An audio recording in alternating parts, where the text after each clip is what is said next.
Hello fine people of YouTube, TW here, and welcome to my stream of conscious style video on the original Super Smash Brothers, released for the Nintendo 64 all the way back in the year of 1999. Insert Prince reference here. First off, this intro is still fire. If there is one thing I miss about the Nintendo 64, it's seeing in-game graphics used for introductions. It's amazing how much basic gameplay is carried over from Smash 64 all the way to Ultimate.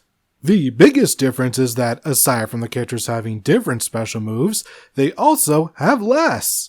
This does make 64 feel rather basic, but this is the first one in the series, so it'd feel beyond weird if this was somehow more advanced. Speaking of more basic, the levels! If you've played Ultimate, then you've probably played through most of these levels. You'll notice right away that each of them have a gimmick of some sort. Hyrule Castle has whirlwinds, Planet Zebes has rising lava, Saffron City has Pokemon coming out of a door to attack, etc, etc. The closest to a quote-unquote battlefield style stage would either be Dreamland or Yoshi's Island, but the latter is quite small and the former has a wind blowing mechanic, so still not ideal for the competitive types. Then again, Smash, in just my opinion, has always seemed like a fun casual party game first and a serious fighter second. On the topic of fun, the characters! Yes, the roster is teeny tiny compared to, well, dang near anything nowadays, but at the time, this was still a living, breathing fever dream. Also, I was like 9 when I first played this, and the N64 was my first Nintendo console, so this is my introduction to characters like Samus, Ness, and Captain Falcon. And that's kinda what Smash Bros. Turned into, isn't it? A great way to introduce different games to new audiences. I probably would have checked out the other games eventually, but having that Smash Bros. Connection 100% helped, and anyone who says otherwise is just a bit mad in my opinion.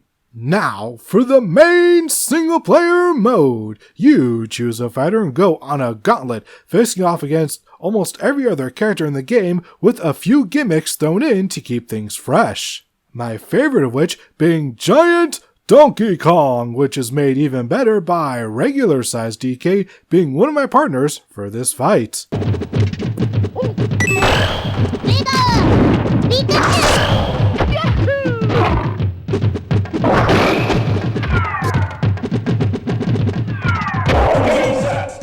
On top of that, there are 3 minigames placed throughout. First up, break the targets. As the name suggests, just break all the targets to win. As you can see, depending on whomever you choose, this can either be relatively easy or a pain in the ass. Same goes to minigame numero dos, board the platforms. This is an even more difficult one as the N64 control stick is terrible at 2D platforming. 3D is most definitely the main purpose of this thing. I cannot tell you how frustrating it was to try and try and try again but continue to fail at Samus's platform challenge. The third and final minigame, as well as the only one you can't replay in its own mode, is Race to the Finish.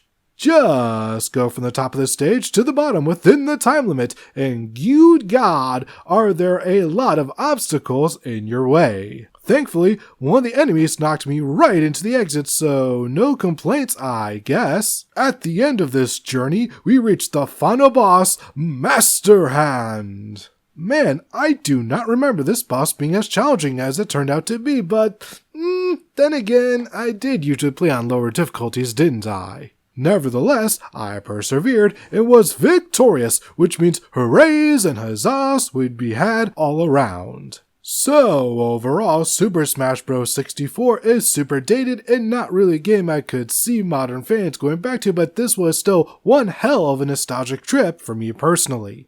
I still remember all the hours playing this with friends and family, but enough of my reminiscing, I suppose. I do still wish that they'd port this to Switch or whatever its successor is. In fact, it's kinda strange that no Smash Bros. Game has ever been ported to a later console. Regardless, it's still a miracle that a game such as this exists at all. Crossover games are a dime a dozen these days, but back in '99, it was a dream that felt completely out of reach. This is why I appreciate the work Masahiro Sakurai as well as all the other devs over at HAL Lab did to make this instant classic. You know what? Fuck it! Get yourself an N64 and buy this game to see the origins of one of the greatest fighting game franchises ever created. And that's the video. I hope you all liked it and subscribe for more, as well as check out some of my other videos. As for what's next, how about a wrestling game? Haven't done one of those in quite a little while. In fact, this might be the biggest break in between wrestling game reviews in, I don't know, like a year, so I am raring to go.